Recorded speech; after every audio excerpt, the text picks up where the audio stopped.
Right now, we're here in Newtown, the hipster central, basically just asking everyday people as they walk by how they cope with what life throws at them. See, Benjamin Franklin said there was only two things certain in life, death and taxes. But today we're adding a third to that list, which is problems along the way.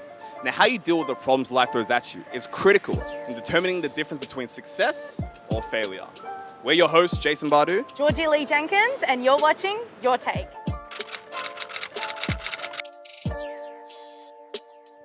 Everyone in life has problems, from the least to the most well-known. But not everyone has the mental or emotional capabilities to deal with them. Even in 2017, during the Mission Australia Youth Survey report, young people were asked to rank their past concerns, with the number one concern being coping with stress. Clearly, our ability to cope with stress in society is a key concern. So let's see how the folk of Newtown deal with theirs. Okay, so we're here with Luke. What do you do? I'm a lawyer. I work for a little not-for-profit called the Youth Food Movement. So my name is Onki. I'm just graduated from UTS. My name's Ethan Wright. I make music and I also study. I'm CC Stringer and I'm an actor. My name is Miguel Vega and I'm a photographer and a filmmaker. Currently in your life, what is stressing you out? Okay, I've just been through a stressful time when I was having a last year in the uni. Mental illness is a thing, and that can cause you to stress out despite maybe not being in a stressful environment. When everything is tied up and you have to catch a deadline. So it's like little things that on a normal day would be fine, but if you're having a bad mental health day, then those things trigger you, and social anxiety or depression or whatever. I think because I do because I'm at uni and I'm working and doing my music as well. I actually find that it takes up a lot of time, and I don't get that same kind of spare time every sort of normal 9-to-5 type person would. How do you cope with that? For me anyway, I think we're never really going to get away from stress in life. Try and accept that it's going to be a feature of my life, deal with it as best I can. I don't know, communication, talking to people, talking to your friends or your parents or your family. I think it's really important to spend some time in your body. I just noticed a big difference between living in my head and living more in the present moment. Because talking about things really gets it out and it lightens the load. Even physically, you can feel physical stress as pain in your body, and even just sharing that can relieve so much. I'm having a hard time that I really need a me time, being alone, and then maybe next day I will just hang out with friends. Allocating that time, gotta be that time where you say, don't talk to me, don't look at me, don't breathe my name. It's my time, okay? Yeah, I need my own me time. The way that I cope with it is I just try to remember the end goal, and I just try to remember where I want to go with my music, where I want to go with my developing. That's it. I mean, I just hold on to why I started what I'm doing, each individual thing. I'm loving that. You catch that glimpse of your vision, you know the end goal. That's for the kids. Know your end goal. Know why you started it. Tell them about it. Is there something stressing you out at the moment? A little bit. So I'm rolling out this campaign, which is about a month long. It's called the Salvage Supper Club. The thing that's stressing me out is just getting everything together to make it the biggest impact it can be, but that's sort of a fun kind of stress. I've been really stressed about the idea of knowing that I walk to school knowing I get weird looks from men. I feel like there's not really a day I can just not be objectified just for existing. Other things that stress me out: being poor, being young, being black, being a girl, being a queer person. It's hard, man. The world is trying to tear us down. It's something normal for women, and I feel like it's kind of sad that it's normal. I was thinking, is there maybe some time in life when you're younger or recently that you've overcome something that you thought you wouldn't be able to? So 4 years ago, I got kicked out of home, and that was something at first that was scary and frightening and weird. The subject I'm doing, I wouldn't expect that I'd get this high of mark, but turns out oh wow, it surprised me. Not high expectation in myself. Eventually getting out of that place. You learn that maybe you're better off with new people in your life. I think it was more of a learning thing. Even though it was really stressful, in the end it was something that taught me. So it's not the fact that you're not the smartest, it's the fact that you don't think you are? Yeah, that's right. That's right. Sorry, something flew in my eye. All right, let's do that one again. What's something that you've overcame in life that you didn't think you would be able to? Depression actually for a long time. After high school, I kind of just fell deep into like a depression. Like I wasn't sad every day necessarily, but like overall I didn't really have a positive outlook towards my future or the future at all. You are amazing. Can I just say, you know, just what you've gone through, how you can articulate. I feel like you're like the next president kind of thing. I could care less if something happened to me if I disappeared. Oh wow. I feel like it doesn't matter. Like there's not much worth living for. Mental illness in that way.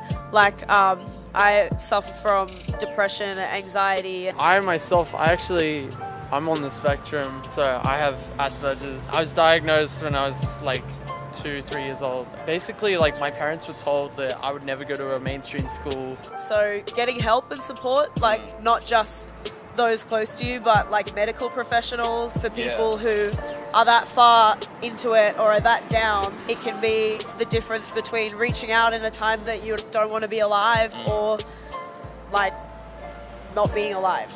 Like I had to sort of learn different social cues, and like I'm really grateful for my mom because she helped me with this like so much.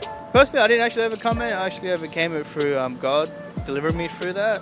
It was a very special night actually once at this thing called Powerhouse Camp, which is run by Hillsong Church every year. I don't know how to describe it, but I feel like that's like a big thing I overcame in terms of like turning that into like a strength rather than like a weakness. And one night it all changed for me. I just started crying, tears pouring out, and I just felt like a new appreciation for life and my life and respect for other people's lives. Ever since then, my heart has been pretty good. Like my heart's been soft and tender, and I can feel emotions properly, and I can feel other people's emotions. I love that. I love that. And I'm smiling during it because, like, to me, it's like I'm not like an expert in any kind of those kind of stuff. So, but just talking to you and getting to know you, it's like I'll be like, yo, there's nothing this guy can't do. You know what I mean? Like, I didn't get that hint. What would you rate out of 10 the issue of stress in society today? Today, it's probably getting closer to 10. I'd probably say maybe 7. 9 out of 10? Probably like an 8. 8? Yeah. Either 8 or 9. Even though everyone does deal with things differently, I feel like it's probably like an 8 out of 10. I think the whole world is at like a high stress, higher than it probably has ever been. I think a lot of us are sort of like uncertain on what like the fate of this whole world is. What's the best advice someone's given you when you were going through an issue?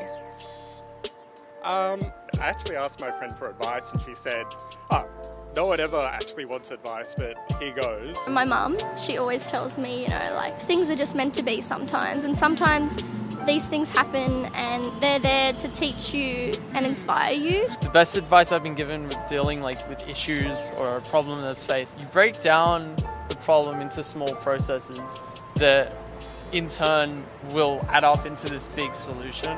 Keep regular hours, don't drink alcohol, exercise, go seek professional help. Basically, your well-being is built on the pillars of the way that you look after yourself. Like it might take a long time to break down, say, a really, really big issue.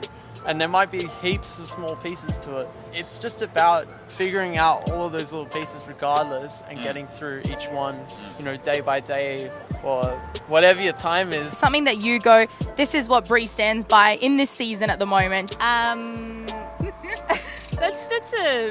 feel like I've been put on the spot. Don't listen to what people say about you. Yeah.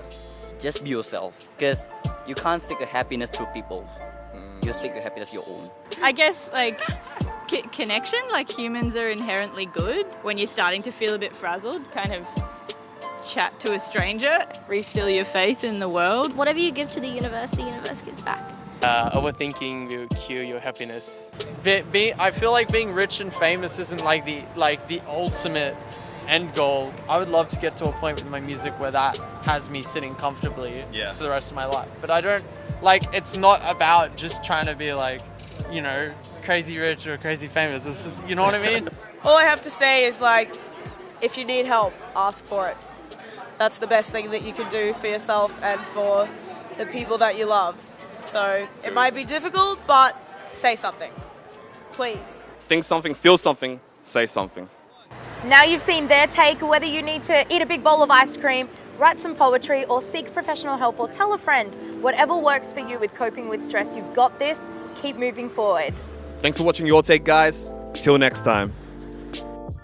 So, mindfulness. What will the boyfriend?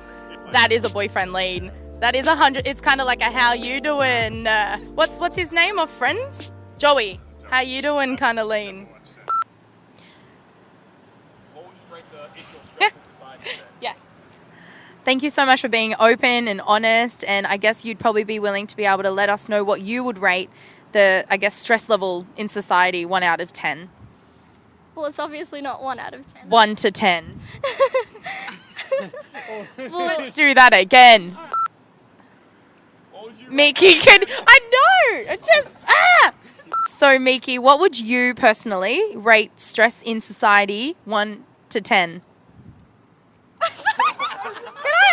Yeah, you got it right. Just own it.